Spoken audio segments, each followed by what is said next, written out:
All right. One of the barriers to residential green building and renovation is getting proper value to justify the improvements made. Not getting proper value for measures, for green measures, and for solar can reduce equity and borrowing power that we need to fund the project ultimately in the first place. Now, the appraisers cite several reasons for not assigning proper value, but one of them is their lack of necessary tools to collect the information required for evaluating green measures. Currently, the only way to do this is to undergo training for credentials for valuation of sustainable buildings in the residential professional and/or valuation of solar, and then use a voluntary green appraisal addendum. Now, the voluntary residential green and energy efficiency addendum lists the resources and tools and checkboxes really needed to collect this data for sustainability, energy ratings, and solar power. But again, keyword is voluntary, and few appraisers get trained to use it, and even those who are trained still, from what we can tell, rarely do. Therefore, I'm excited to share under the new federal rules, appraisers now have energy efficiency, green ratings, and solar built right into their standardization requirements for data collection. So join us here today to learn more. Now, before we get started, a huge thanks to our Platinum Plus sponsor, Rheem, with their 120 volt plug and play heat pump water heater. This can switch out gas very easily, help decarbonize water heating, and it plugs right into a standard outlet, with efficiencies up to 400%. And this takes heat right out of the air, has leak detection, has other integrated energy management, so you can tell how much energy it's using, and more. They have a 240 volt if you need a little more power with a little more backup resistance, and you can check them out over at greenhomeinstitute.org/REAMHPWH. All right, well, welcome everyone to Transforming Real Estate Appraisals, Mastering UAD 3.6 Green. This session is brought to you by the Green Home Institute. The Green Home Institute is a nonprofit with a mission to empower people to make healthier and more sustainable choices in the renovation and construction of the places we live.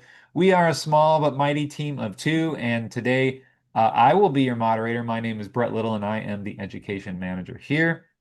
This course is approved for multiple continuing education units, including all 5 pillars of green in our Certified Green Home Professional designation. Unlike typical courses, this is AIA-LU approved only, but it still may make it applicable to your state-based design or contractor license. And a huge thanks to Energy Smart Institute, who are helping us get our courses approved for the ICC or International Code Council. So check them out over at Energy Smart Institute for your Energy Rater training needs. So with that, I am excited to hand it off to our speaker today, Hansel. Hansel, welcome, and please go ahead and take it away. Awesome. Let me go ahead and share my screen and get this going. Yeah, so I'm a real estate appraiser, certified residential here in the state of Texas.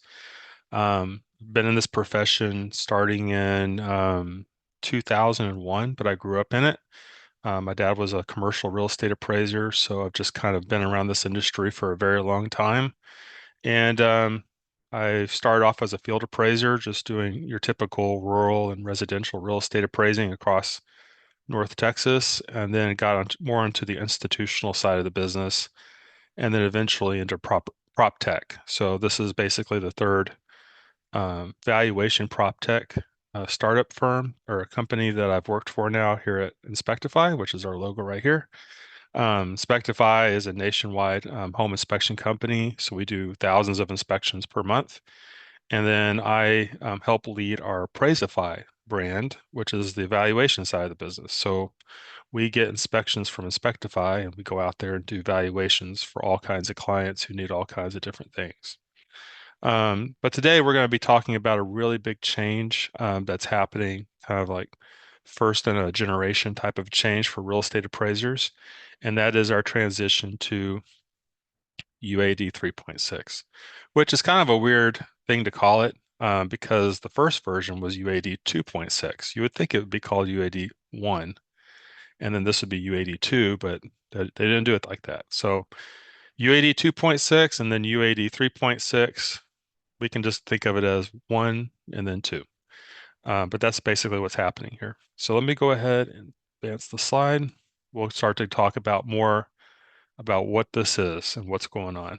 So we're going to learn more about what is UAD, what is UAD 3.6, what is this changing, and how does it specifically impact green energy and the larger green energy industry. And then, of course, just the size of this change. And there's a lot of things to be taken into consideration here. And it all kind of touches on green energy in different ways. We'll talk about all of the elements as we go through this. So the really big thing to talk about here is standardization of data. When we started appraising, when I was growing up in the industry in the 80s and 90s, back then, I think the residential forms were the kinds of forms where it had the carbon paper, so you could have copies, largely done on typewriters or those early Brother machines that were really loud when they printed and stuff like that. And then we transitioned to a new kind of a form in the late 90s. And then around 2005, we transitioned to UAD 2.6. But all the way up until now, the forms, they certainly have certain standardized elements to it, like the gross living area, the bed, the bath, the year built, but there's so much data in an appraisal that's just in text format. It's not standardized at all. And if you really want to try to drive strong valuations that are much more specific to certain elements of the home, you need standardized data. And so this is the huge 10-year transformation that this industry has been going through to get us to this point now where we can move to a format that all the elements are standardized. So meaning they can all be database, meaning they can all be referenced, and you can do all kinds of cool analysis now. But to give you an example of this, in today's world, if you've got a home with solar panels, there are 3 rows on that on the appraisal form. They're called other features, and they're just free text fields. So if I want to value the solar panels, I'm going to type into one of those 3 rows. I'm going to type in solar panels, or some appraisers will type in SLRPNLS, or some, I don't know, they'll do all kinds of different stuff. But it's all that to say it's unstructured. It's hard to track. It's hard to QC because of that, to do quality control to see if they actually did it right. But that all changes with UAD 3.6. Industry-backed reliability. So this has been led by Fannie Mae and Freddie Mac over the last 10 years. It also perfectly aligns with the new MISMO 3.6 format, which is the data standard for the MLSs. So they're trying to bring all these data sets to all match one another. So we really have a really great data set that we can actually use on the back end. And it's going to drive a lot of differences and changes in our markets. And of course, modernized reporting. So the big thing in our industry, if you talk to anybody from Fannie or Freddie, they'll say that it's not a form because they really don't care about what it looks like. To the borrower, they care because they want to see something. But in terms of what they get, they just get data. So for them, it's just a format. And they're not really looking at a PDF. So all that data just kind of goes into their system for review, and they don't really think of it in terms of a PDF or something like that. The other really big change with this is that today, if you want to do a single-family residential home, it's going to be on the 1004 form. If you want to do a multifamily, it's on the 1025 form. If you want to do an exterior condo appraisal, that's on the 1075 form. So there's all these different form types. This all kind of goes back to the old day, to today, but older. The new format, there's only one appraisal type, only one, and it can handle everything. So think of it like um, Quicken or kind of like your tax software where it's kind of choose your own adventure. So in there, when you say it's a single family residential home, it turns off all the condo stuff, all the manufactured home turn. So as you make decisions, it'll expand or contract. So every report's going to be very custom to that property type, but there's no more dancing around, which form should this property be on? And that's going to make the whole appraisal process so much more efficient when we don't have to do that anymore. Those are three really big updates from UAD. So this is the timeline that we're working off of here. So if you look all the way back, I believe it's like right here, 2012. So it was January 1st, 2012 is basically when UAD 1 or 2.6 rolled out. And then they started right back down over here in 2018. This is when they really started thinking about what UAD 3.6 is going to look like. And so now we're about 7 years in, 7, 8 years that they've been working on this. And there's been all kinds of updates along the way. Before January 1st, 2012, it was a very unstructured form type.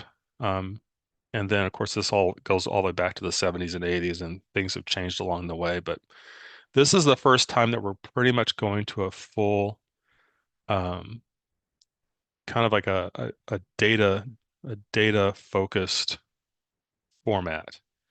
All the forms before this UAD 3.6, they all looked kind of similar. They all kind of look like they were largely built for a typewriter. So this is, I would say, this is the biggest change that our industry has ever gone through because it's so different than all the others. And this is what it looks like.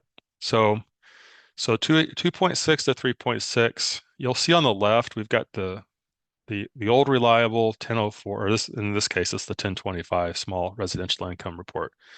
But 2.6 doesn't look too different than what you would have seen before 2.6. There's certainly some changes, but for the most part, the format, the look of it is pretty much the same as it looked going all the way back to the 1990s. But you'll see on the right, we have UAD 3.6, and it looks nothing like 2.6. It's very, very different. Um, and largely because it has to handle everything. It has to handle every kind of property that you can possibly imagine. And like I said, it's like Quicken or some sort of online tax form filler where you're trying to do your tax work and stuff like that. So depending on everything you choose in here, the format it changes and it morphs depending on your answers. And we're going to go more into that when we get specifically into the green energy section, and I'll show you how that works. Um, but this you can definitely see the difference. Also, this form is fully machine readable versus the one on the left has been kind of the bane of every back-end quality control technology company in the world because trying to parse those other feature rows and some of the text formats it's not fun. Everything's kind of disjointed. Most of the commentary on any specific thing, like on this page you're seeing, would have had to been commented on in the addendum. And so some of these addendums can be 4 or 5 pages long. But in 3.6, all the commentary is contextual to the item, meaning that the comments are always next to the data decision. And that's very different than the world on the left. And that makes looking at an appraisal a lot easier than ever before. All right. So UAD 3.6, this is the timeline right here. So we're in 2025. You can see right here, we just passed September 8th, so we are now in limited production. The form fillers that we do our appraisals on, like Alamode, ACI, SFREP, they've all rolled out their version ones, and they have a full 12 to 24 month roadmap for adding new features to their software packages to support UAD 3.6. But as of today, you can do a 3.6 appraisal. There's only a handful of lenders that they've rolled support out to.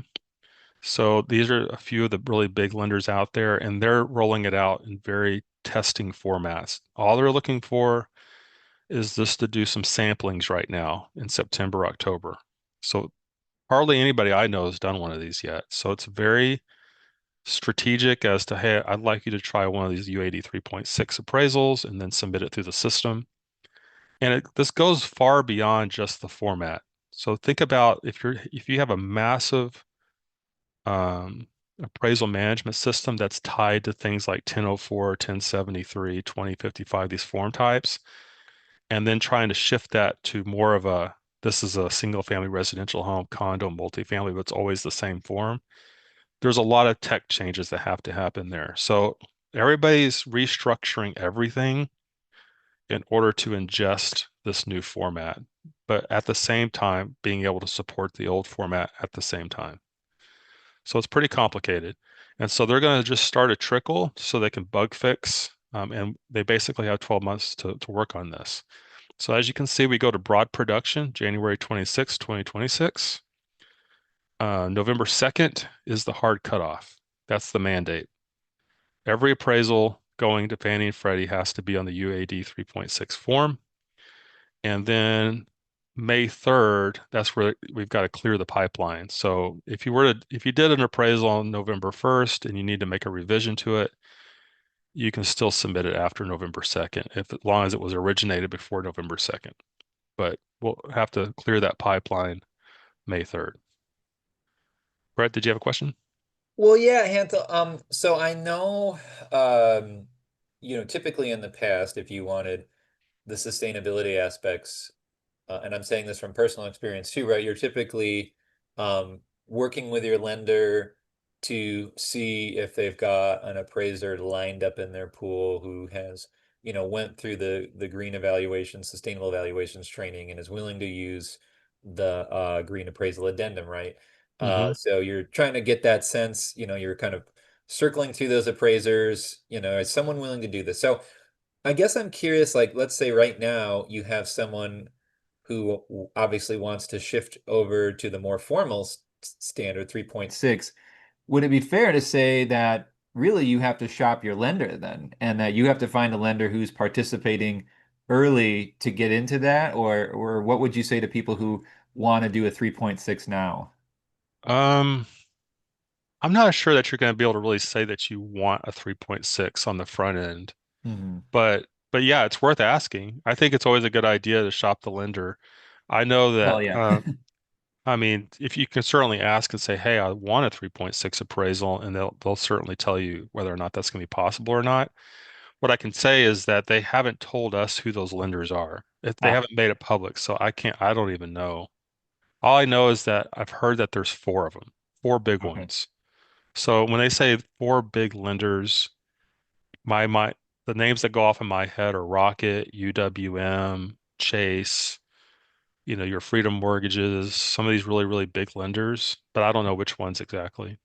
And then is it fair to say that it's really this technical updating of systems issue? So even if your lender said, no, we can't do that, it's in fairness to them, it's just a matter of the system. It hasn't been updated to do it, not that they're trying to be unhelpful. Would that be fair to say? That's right. I mean, I've been in the prop tech space long enough to know that if you launch something, you don't just I'm gonna say, hey, Brett, could you submit an appraisal through this? Let's see if this thing works. And then we'll do a second one, then we'll do a third one, and then once you fix all the bugs, then you're like, all right, we're good to go. So that's the mode we're in right now. Right, right, yeah. And so someone's question, came up here. Hey, we only have one residential appraiser that has green certification here in Louisiana. I don't know if that's true or not. I'm just reading the comment. There's a list Hmm. out there you all can check it to see to validate that statement. But this has been a problem for a long time. What do you recommend? And so would it be fair to say right now in this sort of transition period that it's really getting still sort of leaning on that green appraisal approach, or what could you say to that? Yeah, so this is what's really great about UAD 3.6 is yeah, and I think they're correct that there is only one in Louisiana. I know that because Okay. I think there's only like 10 in Texas. And they're Yeah. talking about the Green Registry with their Appraisal Institute. And you have to take so many classes to get through that and Yeah. get that certification. The problem is that there's just lack of demand Right. for that kind of work. And that demand, obviously there's going to be people who just want those kinds of valuations, but when it comes to the bulk of the demand, that has to come from Fannie Freddie. That's the Right. so and the thing is that if the appraiser today does not deal with a HERS rating in an appraisal today, if you've got your HERS rating at 10, which is great, and the appraiser doesn't say anything about it in that appraisal, the Uh-huh. appraisal management company, the lender, the underwriter, Fannie, nobody's going to say anything about it. There's going to be zero pushback on it. No one's no one's going to bat an eye at that. And that's the Okay. problem. And that's what's going to change with this because Yeah. now, and that's because there's just not a section for it in the appraisal. So Right. unless you just have an easy way to know that it is a HERS rated 10 home, which there's not on the back end of the process, at least today, no one's going to ask about it. But when it's an actual formal section in the report, now Yeah. it's different. Now you're going to have underwriters going, well, you missed this. Right. And all kinds of stuff is going to happen. They're Yeah. going to send a revision request. So once the appraisers start getting revision requests and pushback on them not doing it, Yeah. I think that's going to drive there to be a lot more of these Appraisal Institute Green Registry applicants. They're going to start really digging into it. Well, and on that real quick note, and you said the t keyword there, green registry. You said, but to be clear, the HERS rating it may exist on the home. There Hmm. is something like the green building registry Yep. that someone can find it on the home. Well, to be honestly, we had one home that got it 10 years ago and it didn't show up. So I'm like, whoa, are they really showing up? But anyway, not to throw them under the bus here. But it sounds like really the current with you, there's a process in place. And so the green building registry in and of itself can't show up within that process. Right. Would that be fair to say like the HERS rating could be listed publicly on that registry, Hmm. but it's not within the appraisal process of step one, two, three. Not someone's not pulling data out of that and looking for it. Is that correct? Yeah. So if you think about it from an appraisal management perspective, so appraisal management company, so you have to be an appraisal management company because of Dodd-Frank during the housing collapse if you want to do mass appraisals in a state. Hmm. That appraisal management company is going to go out there and find clients, which are lenders. Lenders want to do loans and they want to do loans fast. Speed is everything. Right. You need to deliver this appraisal in 24, 48 hours. So Right. if I'm an AMC, and this is largely their perspective, I think, is let's say your review appraiser looks at that appraisal and goes, "Hey, this has got this green rating I just found on the internet. I found it, and we need to get this appraiser to comment on it." Well, how long is that going to take? Well, it's going to take 24 hours for them to do all the research that they've never done before. And so you take a risk here. The risk is it's not going to move the value enough to affect the value, or the lender wants that appraisal now. And it's going to hurt your turn time rating to get more work from that lender. The other risk you take is the appraiser, you send that request, and this is not unheard of, but the appraiser says, no one's ever asked me to do that before. Assign it to a different appraiser. I quit this job. Yep. They'll do that. Right. And so you take all these risks. And at the end of the day, you're an AMC trying to get more work from these lenders. And Yeah. so if it's not explicitly required, which in the form it's not, we're not going to do it. We're not going to touch it. We're not going Sure. to require it. We're not going to push back on it. We're just going to make sure that we're going to deal with the bare minimum to make the client happy, close the loan, and move forward. And Sure. so that's the problem. And this was not going to be something that the AMCs or the lenders would ever self-correct or fix. This Right. had to come from Fannie and Freddie way up Yeah. top and push down. Yeah. Well, thanks for walking through that history and the barriers. And so now Yeah. we can kind of talk about, what are we going to see moving forward? So Yeah. No, it's exciting. I think this is a good thing here. But that's the timeline so that you're aware of it. November 2nd, might want to put that on your calendar. That's a big one next year. And then here we go. Green energy. So there's a dedicated section for green energy attributes, and it's very detailed. So, which as much as an AMC or a review appraiser or a chief appraiser could go to an appraiser and say, hey, could you address the green energy features of this home? It would be almost impossible to think that an appraiser is going to give it to you in such a detailed fashion as this. Even if you coach them to do it, I've never seen it be so structured like this in any appraisal I've ever seen.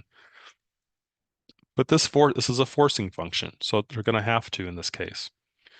So it includes renewable energy components, certifications, efficiency ratings, only appears if green features are present, supports the sales comparison and grid adjustments. So if we look through this, you can see known renewable energy components. So that could be that Ream water heater that Brett mentioned. So water heater ownership, financing, so you could say it's owned. We'll go into more of those details here in a little bit. Known building certifications, then known efficiency ratings, which there's all kinds of those. Energy efficient green features impact the value marketability. They have to specifically comment, does this impact the value or does it impact the marketability? And those are two different questions. So when it says impact to value, appraisers are under something called the Uniform Standards of Appraisal Practice and Procedure. So if we say it's going to impact the value, we have to support that with something. We can't just say that. So some people will be like, I'm sure that this impacts the value, but it's different when you say you have to prove it. So this is why marketability is the other question. So it might be a case that I can't prove that it impacts value, but I can say it, but I do believe that it impacts marketability. It makes the home more desirable in this market. And there's all kinds of ways to figure that out. It can be just calling real estate agents and doing like a survey. Does this market care about this? And if they all say yes, then there you go, you have an answer. But we have to support it with something. So they have to address it right here. There's no getting around it. And then energy efficient and green feature commentary, energy efficient and green feature exhibits. So this is like pictures of the certifications, anything that you want to put in there, charts, graphs, whatever. Okay. Then we get into the grid. So if you say that there's any of these things with the property, now you've got to say, how does it impact the value? What kind of adjustments should I make? If you can support adjustments. If you can't support adjustments, then you probably won't put an adjustment in here, but you'll add commentary as to why you couldn't, and then just address it in terms of marketability. But here's the thing, though, is you've got to do this for the subject and every comp you put into the grid. So, so for you can imagine for every home that gets purchased in this country, there's probably about 6 or 7 comps in that grid for each appraisal. So that means I don't know how many millions of homes get purchased each year. You're going to have appraisers researching green features for multiples of that, 6 or 7 times that many millions of homes that are purchased will need to be researched. Where are they going to get that data? So let's go back up real quick, right here. So let's say the subject has that Ream water heater that Brett mentioned. Well, does the comp have a Ream water heater? I don't know. So what's going to happen there is appraisers for the, much more than they have in the past, they're going to need to call the real estate agents. Hey, when you listed that home, did you notice whether or not it had a Ream water heater or a high efficiency water heater? And they'll say, oh yeah, I did. I don't know the brand, but I think it did have a high efficiency water heater. So you'll need to put that into the grid. So they're going to have to do this research any way that they can. And in the beginning, I think this is going to be hard for appraisers. They're going to have to make a lot of phone calls. Hansel, wouldn't it be on them to know what that is so when they're there documenting it, they know what they're looking at, or what am I missing here? They need to be. Yeah. They're going to have to upskill here. And Okay. this is this is a big change. I think uh there's going to have to be there's there's going to be frustration among the appraisers Yeah. out there in the world. And what's going to happen is they're going to they're going to do an appraisal, and it's going to have the Rheem high efficiency water heater. They're not going to put it in there. I can already kind of imagine what's going to happen is the appraiser is going to say, I don't want to have to call these real estate agents. So I'm just going to skip that. Mhm. They'll put the appraisal through. The client, the borrower, is going to get that appraisal, and they're going to look at it and go, "Wait a minute, I do have a energy efficient mechanical system in my home. I have a Rheem. You didn't put this in my appraisal." Mhm. That wouldn't happen today because that section's not in there. Mhm. And so they're going to, okay, wait a minute. And so I think Yeah. part of this, I think if you're a professional in this area, is educating consumers to make sure that they're aware that when they do get one of these new appraisals, that they need to ask questions. They need to stand up for their Rheem water heater and say, "Hey, Right. wait a minute. I have this thing in my home, and you're supposed to have addressed this in my appraisal. You need to say something about it and Right. make sure that that appraiser maps it to the report and doesn't take a Right. shortcut." Yeah. And you mentioned the appraiser deferring to the realtor and having them obviously be educated on these things, and we've been doing that for many years, and we're still doing it, and we're doing it here today. But what about, the inspectors and the raters? On one hand, the rater, if the rating was done, that detail is usually in the rating. So do they defer to that, or do the appraisers look at what the home inspectors and seeing what they have, looking at their reports and incorporating that? I mean, because usually they're doing the more technical things. Would it make sense to have them be communicating as well? The, I don't know of any appraisers that ever get the actual home inspection report. Okay. I kind of wish that they did, but we never do. I mean, there is a little bit of duplication here because you can, like you said, Yeah. um, there's a, if you have a really good, if you have really good insulation in the home, that kind of is also, it's going to wrap into your rating down here. Right. But it's still a renewable energy component. So you really have to follow the format here. And if you have a homeowner that has amazing insulation, um, or any kind of energy component, renewable energy component, then they need to be informed to stand up for those investments and say, "Hey, I need this addressed in my appraisal report," Hmm. because there's a section for it. And the appraiser needs to do their job and figure out how it impacts value and marketability. Yeah. Yeah. Thanks.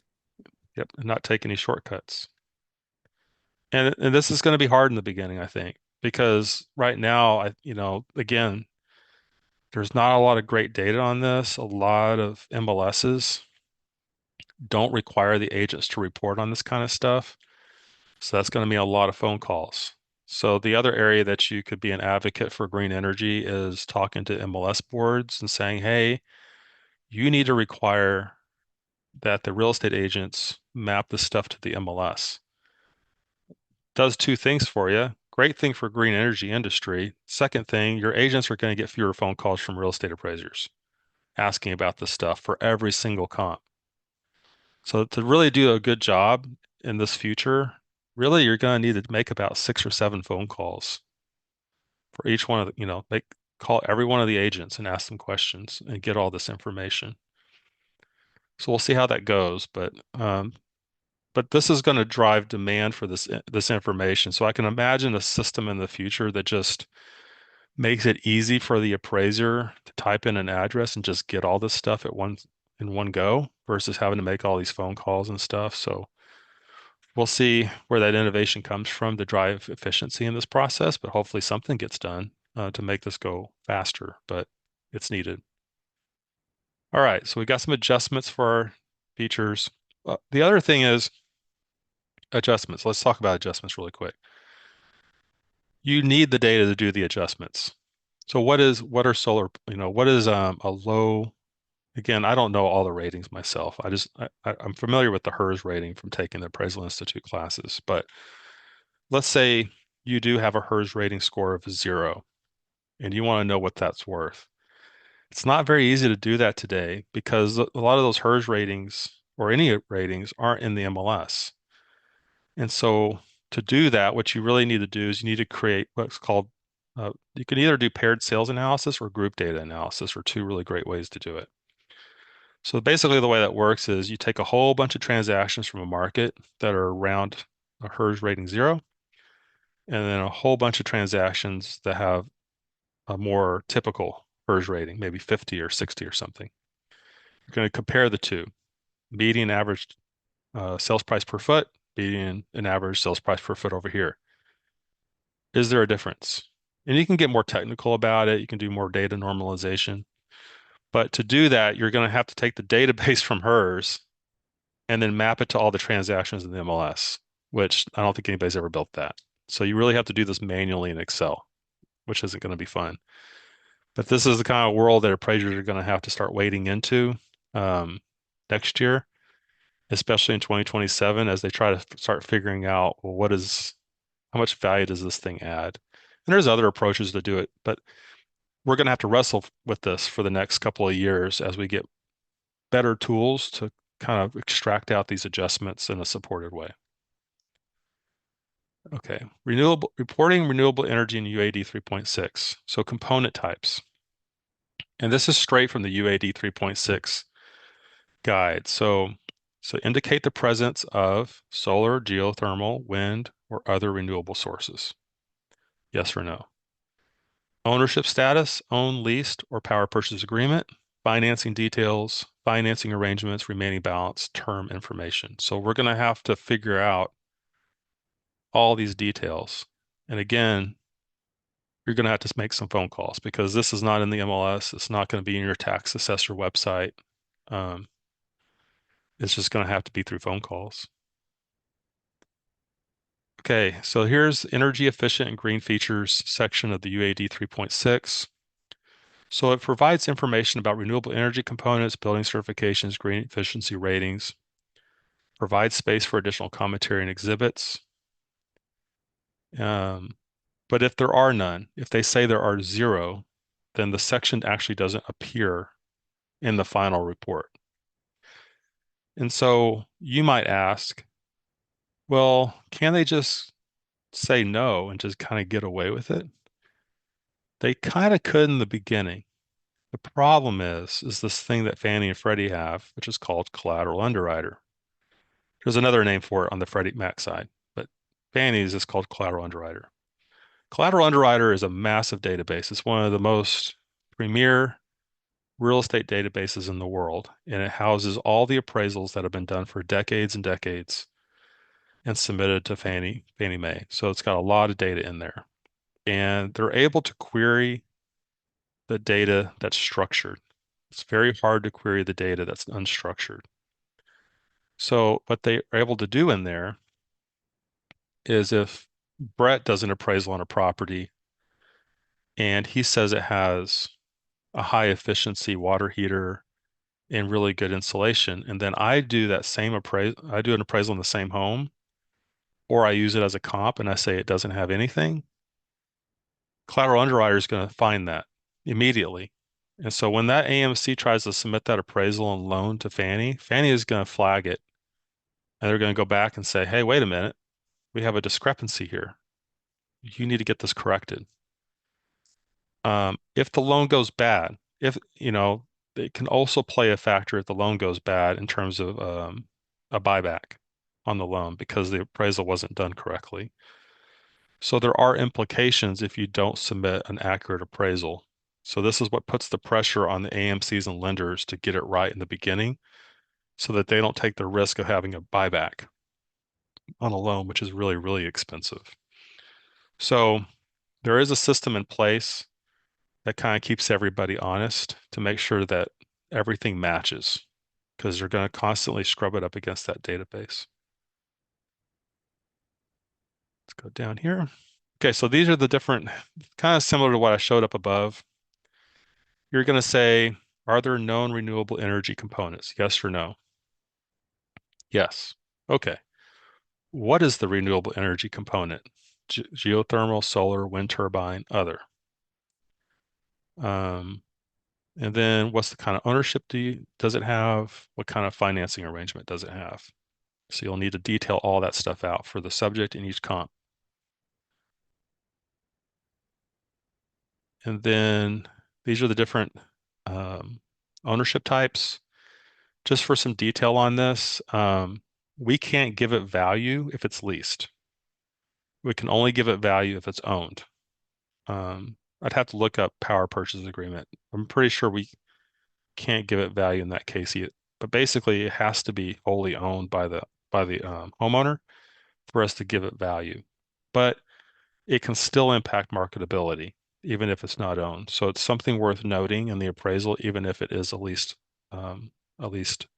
renewable energy component. Then we have building certifications. Look at all this detail. So we're going to have to look all this up for each home. So known building certifications, which there's a whole bunch. They're going to, appraisers need to get more familiar with all the different resources for looking these up. And there's a whole bunch of different ones out there, different resources to tap into there. The organization, the certification, the year, version, and the rating. So we'll need to do all of that. And then we have green efficiency ratings. The Green Energy Efficiency Rating Organization, the rating, and the score. And then obviously we have to then comment on value marketability. If the impact is unmeasurable, select neutral and explain why. So it's not enough to just say neutral. If you choose neutral, you have to explain why you think it's neutral. There's no just choosing neutral and then just moving on. So all this stuff will get quality controlled now by AMCs, underwriters, lenders, and of course the GSEs to make sure it's been done appropriately. All of this stuff is currently just being skipped over, in my opinion, across the majority of all lending. So this is going to be, I think, a really good thing for the green energy industry. Brett? Yeah, Hans, I'm curious on what kind of training will be available to appraisers, to go through and understand all of this. Obviously, there, of course, is the sustainable valuations course through Appraisal Institute. Um, Clearly, no doubt, in many ways covering this. But outside of that, will there be any formal training requirements, CEUs, like who is doing those trainings? Like any thought or discussion into that? There are trainings through various like companies like yourself that do training. So we have Right. companies like Appraisal Institute, McKissick, Appraiser e-learning. There's a whole bunch of resources. They do have green training, probably not specific to this yet, but this is going to create demand for it. So I would say, think about it like this. 5 years ago, I think if you were to come out with a green energy course, nobody would voluntarily take it because nobody really deals with this stuff in their appraisals, unfortunately. But now there's going to be demand for it because they need to learn how to do this. And so if you're an education company, you want to create courses that people are going to pay for and take, which has been it's a kind of a sore spot, in the appraisal industry because I've talked to education providers and they they're incentivized to create easy classes that everybody will pay for and take versus a harder class like highest and best use or advanced highest and best use, which is really what you should be taking. Is it hard? Yes, it's very, very hard. But if you want to be a good appraiser, you need to know advanced highest and best use. Right, But people usually don't create that course because it's expensive to create and then nobody takes it. right, So this is going to create demand for this because people are going to want to know, how do I fill this out? I don't know how to do it. And so I would have to imagine next year we're going to see a lot more of these kinds of classes start to pop up. right. But there wouldn't be necessarily a requirement that someone take it. It would just be Mm-mm. like a sort of self-awareness that, hey, I don't know this, I should get some help kind of thing, right? That's right. It's not going to be forced on the appraiser to take, Yeah, unfortunately. yeah. Yeah. And so, Um, yeah. Oh, well, so another kind of on the thought here, someone was saying, are these pages that you are showing the complete and only energy efficiency green inputs. My first concern is that they ask for building certifications, efficiency ratings, renewable components, which is great, but I don't see where it would catch high efficiency components, such as, the heat pump water heaters, other devices like we see. And to contrast that question, like we see at the bottom of the green appraisal addendum, there's a Mm, sort of features checklist, right? So there's the certifications, the solar, and then at the bottom of the addendum on that slide I first showed in your handout, everybody, well, you have to go to the link because I didn't show that slide, but yeah. there are the sort of there's sort of the ingredients, right? There's the soup, which is all of this, and then there's the ingredients to the soup. Yeah. I mean, no, I guess those components aren't there, but I Mhm. mean, it certainly plays a role in your commentary, although it's not forced them to actually detail those things out. But I would have to imagine though, if they have a lot of those kinds of ingredients, they probably have an efficiency rating.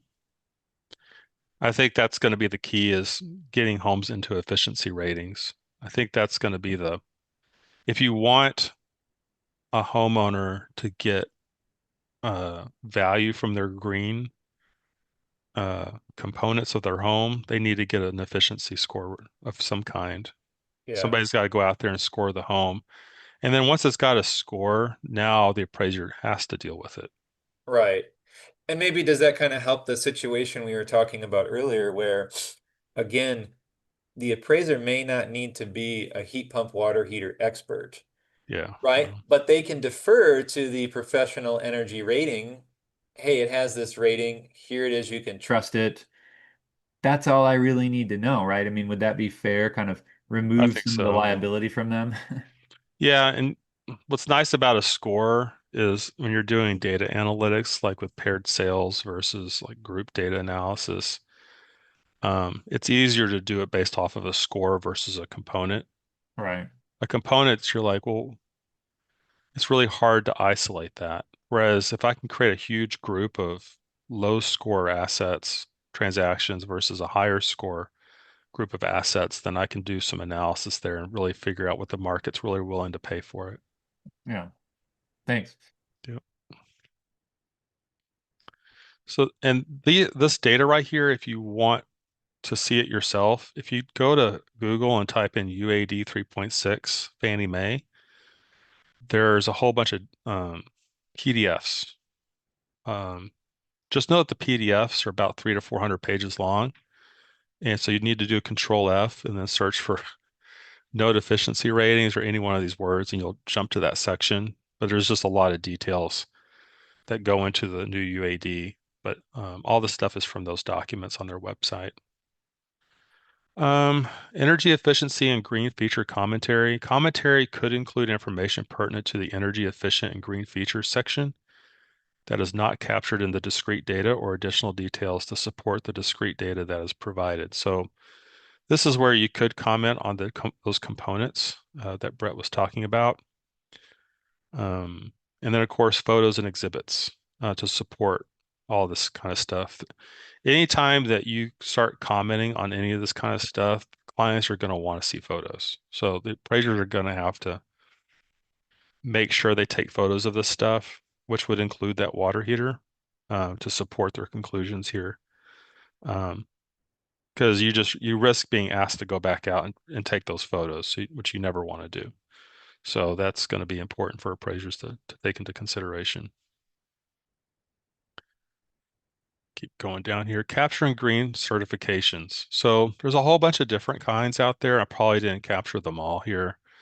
Um, but appraisers are going to have to be aware of all of them. More so, certain ones than others, depending on where you're at in the country. Some cities really focus on a specific kind of a rating than others.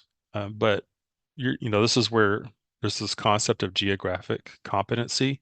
You need to know your market and what's important in your market versus others. So every market is different, and appraisers need to understand what kind of ratings are being utilized in their market area and be able to report on that efficiently. This is definitely an area where more training is needed in real estate appraising.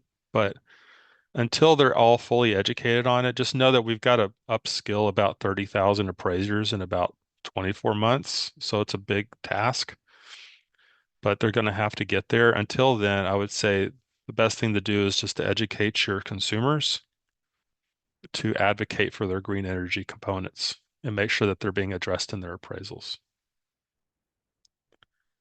And then assessing green features impact. So we always put things into three categories in real estate appraising: neutral, adverse, or beneficial. Green is probably almost always going to either be neutral or beneficial. I can't even imagine it being adverse. Um, but that's really what you're going to be looking for. So they're going to need to put it into one of these kind of categories, and then they have to support why they put in that category. So again, going back to the consumer with that appraisal, if the appraiser says neutral, did they fully explain why they think it's neutral? Um, you definitely want, if you have the ability to do this, to educate the consumer to say, hey, be on the lookout for template commentary, stuff that just seems like it could apply to every single property in the world and not specific to their market and their property. So again, they need to be vigilant and make sure that, they're getting the proper appraisal that they paid for. And if they look at their closing statement, they're probably paying a good six, seven, $800, $900 for that appraisal. So they should be getting an actual real estate appraisal that fully supports these conclusions here. Energy efficient and green features. Again, this is a filled out version. This is an example from Fannie Mae. So you can see we've got ResNet HERS 62, marketability neutral, because that's kind of like a pretty average HERS rating score. On average, homes with a HERS rating index rating of 62 are 38% more efficient than a standard new home. Um, although, like, if I were to say neutral here, I would probably say something like the average HERS rating in this neighborhood is 62. So that means there's really no benefit to being 62. So I would probably expand on that a little bit to say this is why I'm saying neutral. And then, of course, you have a screen print, screenshot from HERS right there. And then this is what the grid looks like. You can see down here we have 62, none, 61, none. So no adjustments. If the home has none, you basically are gonna, as an appraiser, assume that it's just average for the market and then not make any adjustments. But if that number is lower, then the appraiser needs to definitely address it if it was like a 15 or a 20. So why is it a big deal? It's going to expand our data access on every property in the United States. We're going to have so much better granular data on every single property nationwide that we'll be able to do some really amazing analysis. So my hope is that we'll be able to have such great data that we can, if you can imagine if you've got a million HERS rated properties and a million some other certification rated properties, that you can start to do some really cool analysis as to how does this rating compare to that rating in terms of value. You can say how much do solar panels impact a home in a much more granular way. There's different, there's just a lot of things we can't get to today because we just don't have the data to do it. So I'm hoping that opens the door for that. Enhance market confidence, clear valuation reporting foster greater trust and transparency. So, over the next few years, um, right now today, the average consumer has no idea what UAD 3.6 is. They probably don't have any expectation to see green energy detail in the appraisal like we're talking about here today, but they're going to need to be educated on that and understand that's now part of the process and that they're going to get better valuations because of it, but also to be vigilant and make sure that they're getting their money's worth out of the appraisal and that every detail of their home is being addressed. And then catalyst for financial products. If you want to do a lot of really cool green energy stuff, you're going to need green energy lending.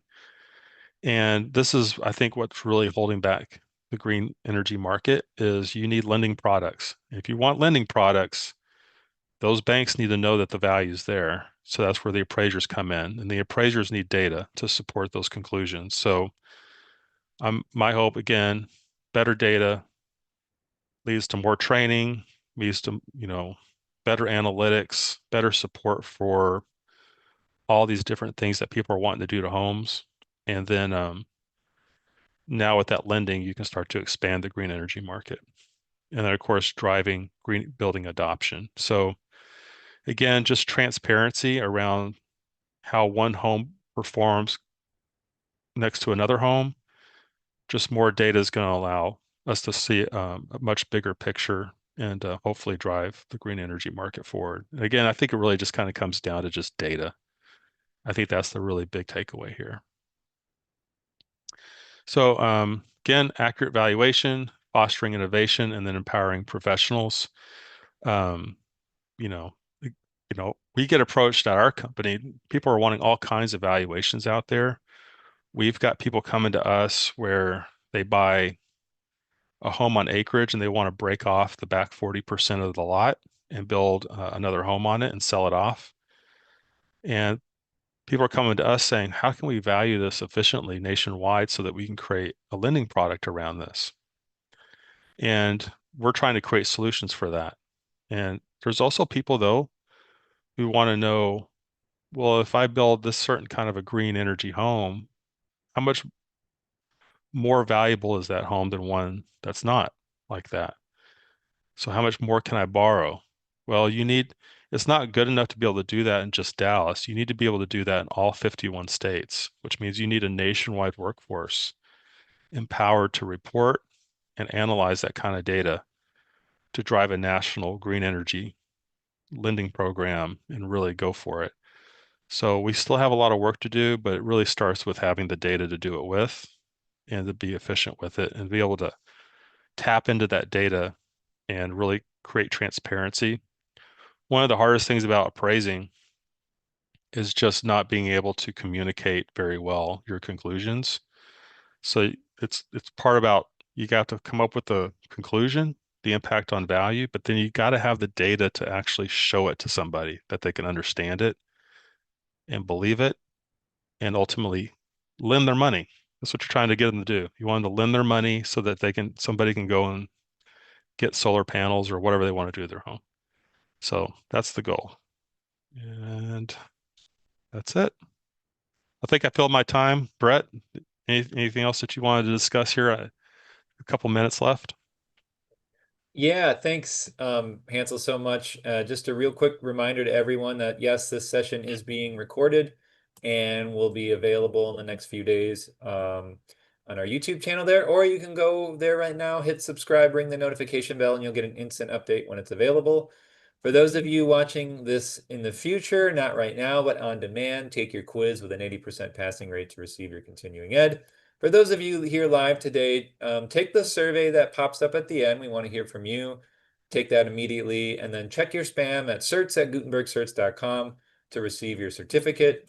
And as always, a huge thanks to our board of directors, our volunteers, our executive director, Jose Reyna, and all of our sponsors who are helping make the products to get these better evaluations. A huge thanks to them for supporting our work and doing that. So no, I think there was just one other question about well, there was an observation I wanted to share that yes, the ResNet has a database online. You can go there to search certified ratings, CERS ratings. So that is out there.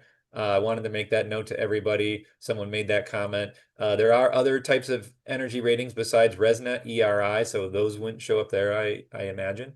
But I think the last question was just real quick, on the notice of certifications and ratings. Is it expected that the appraisers are uploading, proof of those into that to verify that it's done, like a green certification or a rating?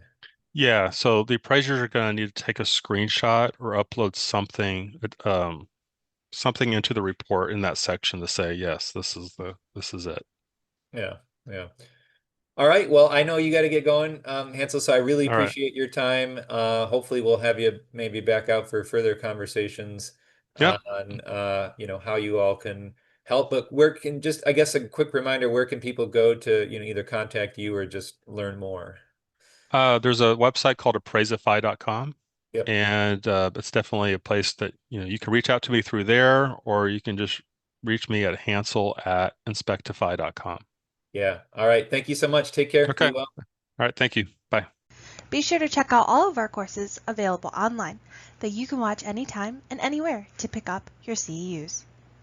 Before you go, make sure to subscribe to us on YouTube to get weekly updates and stay up to date on green building science courses, webinars, and home tours. Thanks again.